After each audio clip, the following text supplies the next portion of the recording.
व्यवहारिक ज्ञान जो व्यवहार भानु ग्रंथ से स्वामी दयानंद स्वामी जी द्वारा लिखा गया है, मानव मात्र के कल्याण के लिए आगे का प्रश्न करते हैं,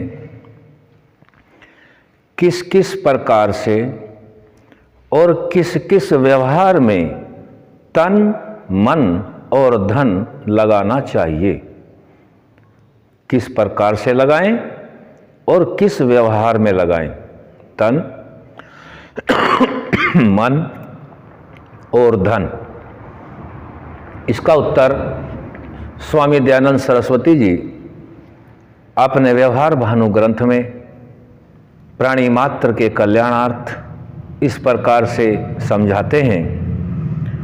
निम्नलिखित चारों में विद्या की वृद्धि, चारों जो हम पहले चर्चा का विषय बन चुका है, पहले आ चुका है, पुरुषार्थ के चार भेद हैं, यहाँ उन चारों को कह रहे हैं। चार भेद थे वे, उद्योग का नाम पुरुषार्थ, अप्राप्त की इच्छा और प्राप्त की यथावत रक्षा, तीसरा रक्षित की वृद्धि और चौथा है बढ़े हुए धन को धर्मयुक्त कर्मों में लगाना। तो यहाँ लिख रहे हैं निम्नलिखित चारों में विद्या की वृद्धि, परोपकार, अनाथों का पालन और अपने संबंधियों की रक्षा, विद्या के लिए शरीर का आरोग्य और उससे यथा योग्य क्रिया करनी। शरीर के लिए भी धन का व्यय आवश्यक है, शरीर रोग रहित हो और उस शरीर से हम यथा योग्य क्रिया करके पुरुषार्थ को बढ़ाएं। आगे लिखा है मन से अत्यंत विचार करना कराना। मन से जो भी कार्य करें, मन से कार्य लें। मन का कार्य है मनन करना, विचार करना। किसी भी कर्म को करने से पहले, चाहे वह वाणी के द्वारा कर्म है, चाहे वह शरीर के द्वारा कर्म है, चाहे मन के ही द्वारा स्वयं कर्म है, उसको भली भांति विचार करके अर्थात विवेक पूर्व, विवेक सहित विचार करना कराना और धन से अपनी संतान और अन्य मनुष्यों को विद्यादान करना और कराना चाहिए। यहाँ विद्या को भी हम समझ चुके हैं। विद्या का अर्थ है जिससे मनुष्य को यथावत ज्ञान होवे, ज्यों का त्यों ज्ञान होवे, उसका नाम विद्या है। और जिस विद्या को पढ़ने से धार्मिकता नहीं आती है, उसका नाम यहाँ विद्या नहीं है।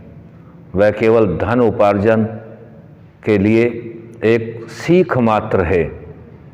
विद्या नाम उसी का है जिससे मनुष्य का सर्वांगीण विकास हो। और विद्या पढ़ के अनेक प्रकार के उद्योगों को करके, राज्य आदि ऐश्वर्यों को प्राप्त करके भी धार्मिकता को किसी भी स्तर तक न छोड़े, उसका नाम स्वामी जी यहाँ विद्या उसी को कहते हैं। विद्या का दान करना और कराना चाहिए। परोपकार के लिए शरीर और मन से अत्यंत उद्योग। परोपकार, पर उपकार, अपना कार्य भी चलता रहे और पर दूसरों का भी भलाई होती रहे, इसका नाम परोपकार है। दूसरों का अर्थ है हमारे आत्मा से अलग जितने भी आत्माएं हैं, चाहे वह मनुष्य शरीर में हैं, पशु पक्षी आदि शरीर में हैं, उन सभी के कल्याणार्थ जो कर्म है उनका नाम परोपकार है। शरीर और मन से अत्यंत उद्योग और धन से नाना प्रकार के व्यवहार तथा कारखाने खड़े करने। क्यों खड़े करने? क्योंकि उनमें जो पास धन बढ़ा हुआ है, उस बढ़े हुए धन से उद्योग को बढ़ाएं, कारखानों को बढ़ाएं, जिनमें अनेक मनुष्य कर्म करके अपना अपना जीवन सुख से व्यतीत करें। अनाथ उसको कहते हैं जिसका सामर्थ्य अपने पालन करने का भी न हो। अनाथ, बिना नाथ। यहाँ जिसके माँ बाप हैं उसका नाम अनाथ नहीं है। शास्त्रों के अनुसार जिसके पास अपने जीविकोपार्जन के लिए भी साधन न हो उसका नाम अनाथ रखा गया है। अनाथ जिसको सामर्थ्य नहीं हो, जैसा कि अनाथ किसको मानते हैं? बालक, वृद्ध, रोगी या अंग भंग आदि हैं, उनको भी तन मन और धन लगाकर सुखी रख के जिससे जो काम बन सके उससे वह कार्य सिद्ध कराना चाहिए। ऐसा नहीं है कि उनको किसी योग्य कर्म करने के योग्य हैं और कर्म न करें और वैसे ही सेवा हो, ऐसा नहीं है, ऐसा नहीं दिखते हैं शास्त्रों में, ऐसा नहीं है। जिस कर्म के भी योग्य जो व्यक्ति है उससे वह कर्म भी लिया जाए। इसी को आगे बढ़ाते हुए कहते हैं,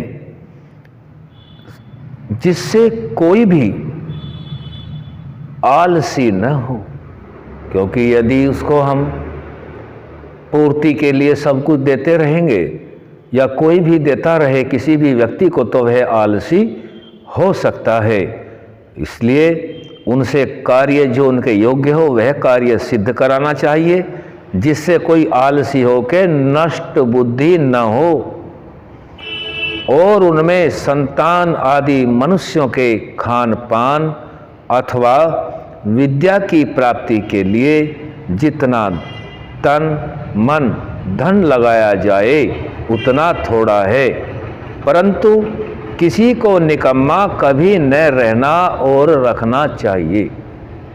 कभी भी ऐसा कोई पुरुषार्थ रूपी कार्य न हो जिससे वह निकम्मा हो जाए, आलसी हो जाए या विषयों के भोग में फंसा रहे।